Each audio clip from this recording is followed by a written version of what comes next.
BRS Jagtial MLA Sanjay Kumar Congress లో చేరారు. CM Revanth Reddy కండువా కప్పి పార్టీలోకి ఆహ్వానించారు. దీంతో బీఆర్ఎస్ ఎమ్మెల్యేల సంఖ్య 33కు పడిపోయింది. ఇప్పటి వరకు 5గురు గులాబీ పార్టీ ఎమ్మెల్యేలు కాంగ్రెస్ లో చేరారు. మరో 6గురు హస్తం పార్టీ వైపు చూస్తున్నారని ప్రచారం నడుస్తోంది.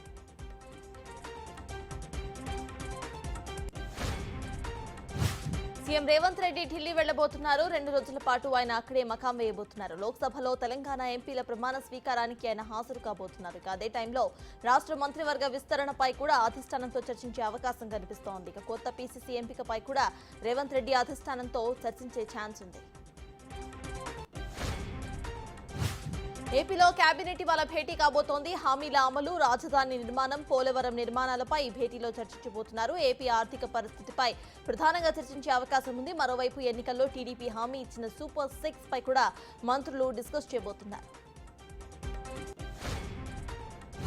AP deputy CM Pavan Kalyan తో టాలీవుడ్ నిర్మాతలు సమావేశం కాబోతున్నారు. విజయవాడలోని క్యాంపు ఆఫీసులో పవన్ ను కలవబోతున్నారు. తెలుగు చిత్ర పరిశ్రమ ఎదుర్కొంటున్న సమస్యల పరిష్కారానికి సహకరించాలని పవన్ కళ్యాణ్ ను కోరబోతున్నారు. సినిమా టికెట్ల రేట్ల విషయంలో వెసులుబాటు, థియేటర్ల సమస్యలపై పవన్ తో చర్చించే అవకాశం ఉంది.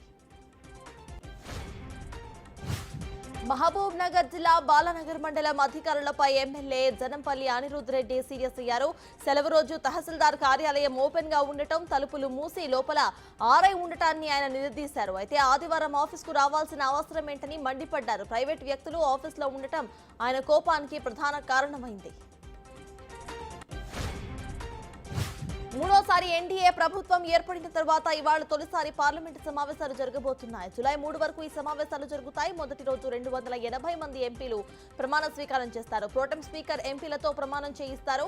ఆ తర్వాత స్పీకర్ ఎంపిక కూడా జరగబోతుంది. నీట్ పేపర్ లీక్ ఇష్యూపై సీబీఐ కేసు నమోదు చేసింది. నీట్ ప్రవేశ పరీక్షల్లో అవకతవకలపై కేంద్ర ప్రభుత్వ ఆదేశాలతో సీబీఐ ఎఫ్ఐఆర్ను నమోదు చేసింది. బీహార్లోని నీట్ పేపర్ లీక్ తో పాటు గ్రేస్ మార్కులపై కేటాయింపుపై కూడా సీబీఐ దర్యాప్తును చేయబోతుంది.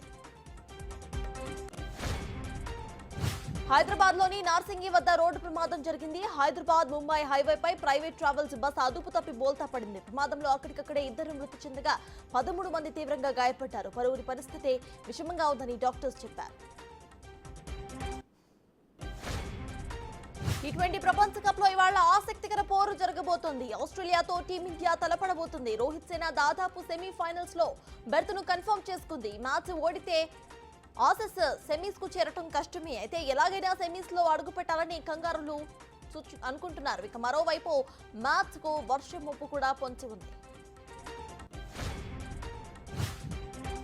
తెలంగాణలో 2 రోజుల పాటు వర్షాలు పడబోతున్నాయి. ఉరుములు మెరుపులతో కూడిన వర్షాలు పడే అవకాశం ఉందని వాతావరణ శాఖ హెచ్చరించింది. గంటకు 30 నుండి 40 కిలోమీటర్ల వేగంతో ఈదురు గాలులు వీస్తాయని ప్రకటించింది. హైదరాబాద్ లో సాయంత్రం, రాత్రి సమయాల్లో పిడుగులు పడే ఛాన్స్ ఉంది.